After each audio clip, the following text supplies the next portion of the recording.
Yaponiyaning Hiroshimada o'tkazilgan G7 rahbarlari boshliqlar yig'inining 2-chi kuni oxirlashdi.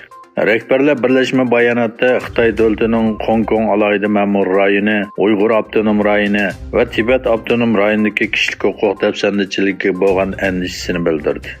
Rahbarlar Xitoy bilan samimiy munosabat o'rnatish va bevosita Xitoyga ko'ngil bo'lishning muhimligini ta'kidlab, o'zlarining Xitoy bilan ijobiy va muqim munosabat o'rnatishni maqsad qiladiganligini va ziyon solishni xohlamaydiganligini bayon qildi. Rahbarlar yana Xitoydan Rossiyaga besim ishlatib, Ukrainadagi tajovuzchilikni to'xtatishni talab qilgan.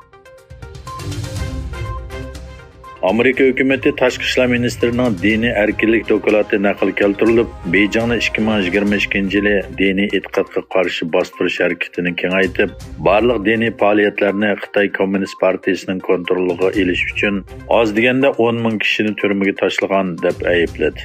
Amerika parlamenti a'zolari Xitoyning Tibetlar va Uyg'urlarni o'z ichiga olgan diniy guruhlarga tutgan muomalasini muhim o'ringa qo'yish bilan birga, yaqinqi yillarda Uyg'ur majburiy emgakning oldini olish qonuni va Xitoy hukumat amaldorlariga qaratilgan jazo qonunlarini o'tirg'a qo'ygan.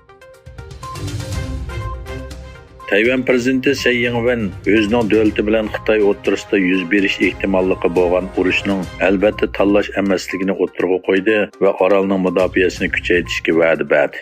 Tsai Ing-wen prezident mahkamasida qilgan so'zida Xitoyning tahdidini oshirayotganligi, Tayvan bo'g'ozi va rayonning tinchligi va muqimligiga tahdid solayotgandan afsuslanganligini, Xitoy bilan bo'lgan urushning albatta tanlash emasligini aytdi.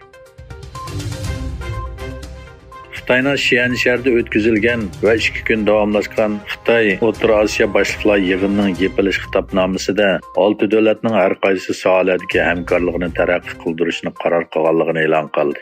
Xitoyning Xinhua agentligi bu sohalarni iqtisod, savdo, mablag' selish va sanoat, shundaqla dehqonchilik, energiya deb tanishtirdi. Yig'inda so'z qilgan irqiy qirg'inchilik jinoyatchisi Shi Jinping Turkiy davlatlarga cho'ng yemchik tashlab, O'rta Osiyo davlatlariga jami 26 milliard yuan mablag' va yordam berishga va'da berdi.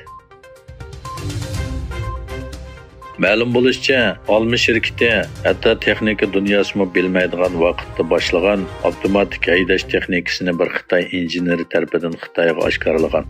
2018-yilga tutishadigan da'voda Wei Baowang ismli injener Xitoyga avtomatik haydash savdo maxfiyatligini oshkorlagan deb ayblangan. 2016-yildan 2018-yilgacha bo'lgan oraliqda olma shirkatida ishlagan Wang Pamillik ayni vaqtda hech kim bilmaydigan avtomatik haydash bo'limiga qatnashgan va faqat 2% xizmatchi ziyorat qila oladigan muhim sonliq ma'lumot omboriga erishgan. Xabar qilinishicha, Venezuelaning poytaxti Caracasning markaziga joylashgan va tarixiy simvol deb qaralgan ko'chalarning biriga Turkiya Cumhuriyati ko'chasi deb nom berilgan.